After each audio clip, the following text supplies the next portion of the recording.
Right guys, there we go.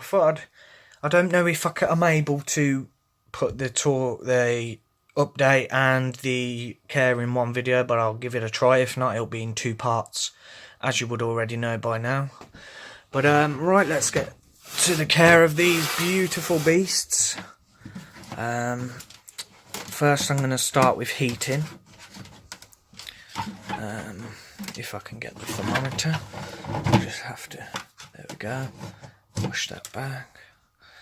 Right, sorry guys, I'll be with you in a moment. There we go. And that just sits on there. I usually have it facing up so I don't have to go in the Viv to see. Right, as you can see guys, the temperature at the moment is 31.7. That's because the Viv has been open, so a lot of heat has escaped. But it usually sits around 32 to 33, which is perfect for boas. They do like it a bit more hot. Humidity wise, you want to keep it about, I don't know, between 40 and 60. Just up it when they're in blue or shedding. I usually spray as they come out of blue with just normal tap water. I know in America the water isn't as nice as it is in the UK, but if you are in the States, you probably want to use some water conditioner. Don't ask me which one, because I wouldn't know.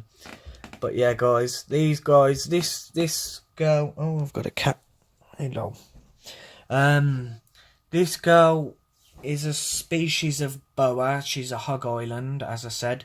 They are smaller boas. They will reach about 6 to maybe very rare. They'll reach on average about 6 foot, maybe on very rare occasions possibly 8 foot. This girl is said to be CB15, but I think she's a bit older than that, judging by her size. But yeah, guys, if you can, I have noticed where that's been made. I'm not sure if that, obviously I didn't make the vivarium, but I don't know if that's for like a heat bulb or just for ventilation. I use it for ventilation. What I have here is a heat bulb with obviously with a guard, as these snakes, as you can see, she loves climbing on her branches. They would like to climb, and there has been cases, not me personally, but people don't realise they need guards around the bulb, and the snake will wrap around the bulb and literally just burn itself really bad, which will cost you a lot of money to fix, and I don't think you want to put your snake in any danger. But yeah, guys, that's a heat bulb. It's connected to a thermostat. Always have a thermostat. As you can see, you want to keep it around 32 to 33. You can see the temperature going up now, but you don't want to not use a thermostat, because you will cook your snake. It will reach, depending on the wattage of the bulb, it can get very, very hot, and that is not what you want. Now, this little thermometer, as you can see at the back, the two things, I've blue tacked them to the back with a cable clip. The one on the right, that's the sensor for the thermostat, and the one on the left is for the thermometer. Her basking spot is around maybe 35, but obviously that's directly under the bulb. She can easily escape from that. That's just a basking spot. The air temperature is around about 32 at the moment. This bulb turns off when it reaches about 33. She's got her cat litter tray. It could be a bit more full, but I don't really feel it that much, because it's awkward to get out with all the logs, and I don't really want to flood the vivarium getting it out. Places to climb, obviously you've seen the logs. There's this shelf as well. She does not use that, but it's good for, if she wants to use it, she can. It's an option. These logs, I mean, I paid £20 for this big one at the front, and then that arch one at the back I paid £10 for. And she does actually climb on them. She'll just sit there for most of the day, and then other times she'll just be under her warm hide.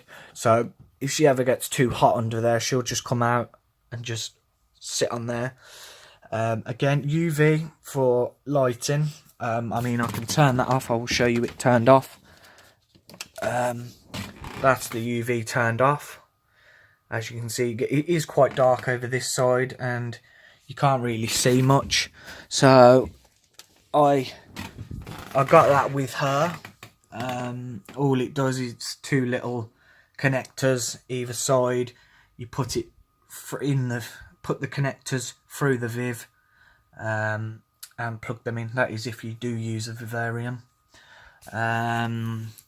What else, guys? Eating as well. Boa constrictors, they are more slow at digesting food, so you don't want to be doing it every week, only every week as a baby, and it has to be one appropriate size meal because you don't want one to digest and then the other goes rotten and stuff. I got told off about that. But yeah, this girl is being fed a medium rat every 2 weeks. She did feed about 4 days ago, so she's not due a feed for a good, I don't know, week and a half. But another thing to bear in mind, guys, these, as you can see, she is a very, very big snake. Not the biggest, but I mean, you will need. I don't want you to go out and buy a baby boa and think, oh god, this is cute, and then it gets, I don't know, 8, 9 foot, and you like, oh. And you just don't know. You just can't house it, and then you just end up passing it on because it's not really fair on the animal. You need to do your research, make sure. This is why I'm doing this video, just to explain to you what they're like, how big they get, what temperatures they need, how often to feed them. But guys, honestly, I mean, this girl, she is a smaller subspecies of boa constrictor, so she won't reach the average 8, 9, maybe 10, 12, 13 foot mark. She will grow probably a bit bigger than this. But I mean, this is a 4 foot. You can see how big it is and how big it needs to be to house a snake this size. My other boa, which I will show you, I've showed you already. Oh, I won't actually because my flash don't want to work. But yeah, you don't really want to buy a snake and then realise it gets way too big for you to be able to cope with it. Another thing as well, I do use newspaper as substrate. 1, it's easier to clean, and 2, if you're using, I'm not against using like aspen bedding or wood chips, but it's just easier for the snake in case they ingest some of the bedding. I mean, on newspaper that's not going to happen. Another thing as well, if you're a bit squeamish, these guys do absolutely massive poos. I picked one up down here the other day. I've still got to change the newspaper. You can just see a bit of stain. I mean, the poo was like that, and it was about that thick. It was literally like a dog poo. So if you're not willing to be able to get the poo out, don't get one, because they need clean environment. They need places to climb. I am thinking of adding a few leaves in, but there was leaves in and it did come over this log. But when I mean, even now I wouldn't be able to get her out because she is that strong that she will just cling to this log. I have to pull the log out with her and then let her come off on her own. Again, I mean, these guys I would not recommend for children.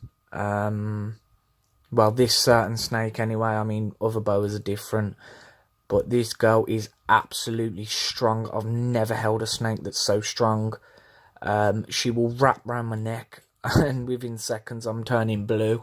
I've actually been told that by my partner and I have to get her off. She's very, very, very strong. I mean, even the tail, she's stronger than me. But that's what I mean. If you get a boa and it's for a child, I mean, there is a risk of the snake wrapping around the child's neck. There has been a bit of boas in the media, bad stuff, but they're not bad. They are very, very docile, very friendly. It's just the sheer strength that they've got. I mean, fair enough, let a kid hold one. Just don't leave it unsupervised. Around a kid's neck anyway. You want to keep it in sight at all times. You want to keep the snake. You want to watch the snake at all times if it's with a child. Not like a corn snake or anything. They won't cause no damage.